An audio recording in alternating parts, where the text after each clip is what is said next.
Жаңы салык кодексинде ишкерлерге бир канча ыңгайлуу шарттар түзүлгөн. Анда тигүү, зергечилик, авиация, электробус жана жашыл экономиканы өнүктүрүү сыяктуу тармактар киргизилген. Ошондой эле өлкө башчысынын демилгеси менен быйылкы жылда дыйкандар айыл чарба тармагына кошо жер салыгынан да бошотулду. Президенттин жарлыгы менен буга чейин дагы салык кодексинде ушул айыл чарбасында продукциялардын сатуу, алып сатуу ушул жерлер көп салыктардан бошотулган болчу. Бирок бир гана салык, жер салыгы бар болчу. Президенттин указы менен 22 жылдан баштап 3 жылга жер салыгынан дагы бошотулат дейт.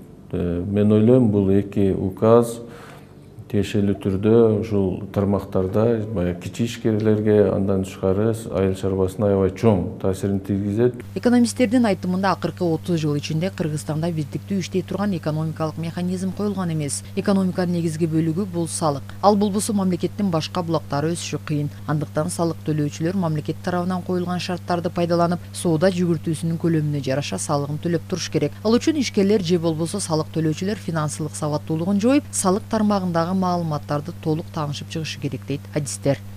Ар бир жаран киреше алып аткандан кийин салык төлөш керек.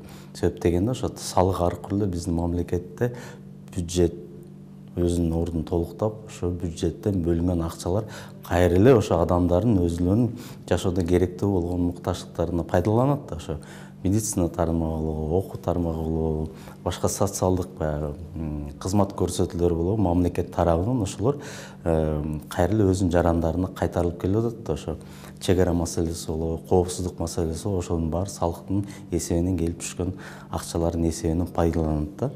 Тегерек столдо дүйнөлүк салык тармагында жыл сайын өзгөрүүлөр болуп турганы боюнча сөз болду. Анткени өнүккөн өлкөлөрдө мамлекеттин экономикалык структурасы өзгөрүп, технологиялары жаңырып турат. Ошого жараша бизнес процесстер дагы өзгөрөт. Жаңы салык кодекси боюнча ресторандардын салык төлөө тартибинде төлөөчүлөр айрым толуктоолорго муктаж болгон. Тегерек столдо сатып алынуучу азык-түлүктөрдүн эсеби кошулбай калгандыктан өзгөртүү киргизүү сунуштарын билдиришти. Анда учурда болуп жаткан коомдук талкууга өз пикирлерин айтууга чакырышты.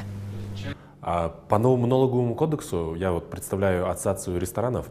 Ресторандардын салык төлөө эрежесинде айрым толуктоолорду жана өзгөрүүлөрдү киргизиш керек дейм. Анткени 30 миллион сомго чейинки деген бөлүгүн алып, бизге бирдиктүү салык төлөөнү коюп беришсе, биздеги көп чыгашалар кошумча нарык салыктары эсепке кирбей калган. Көбүнчө биз азык-түлүктөрдү фермерлерден сатып алабыз. Учурда биздин тармак боюнча коомдук талкуу болуп жатат. Ошого активдүү катышабыз деп турабыз. Ошондо салык кызматкерлери менен өзгөртүүлөр боюнча ачык айкын талкуу кылат элек. Ставку 3%.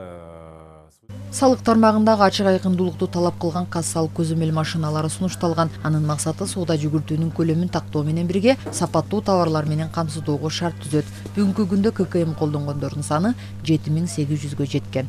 Сайрагүл Полотова, Элдар Анаркулов, ЛТР, Бишкек.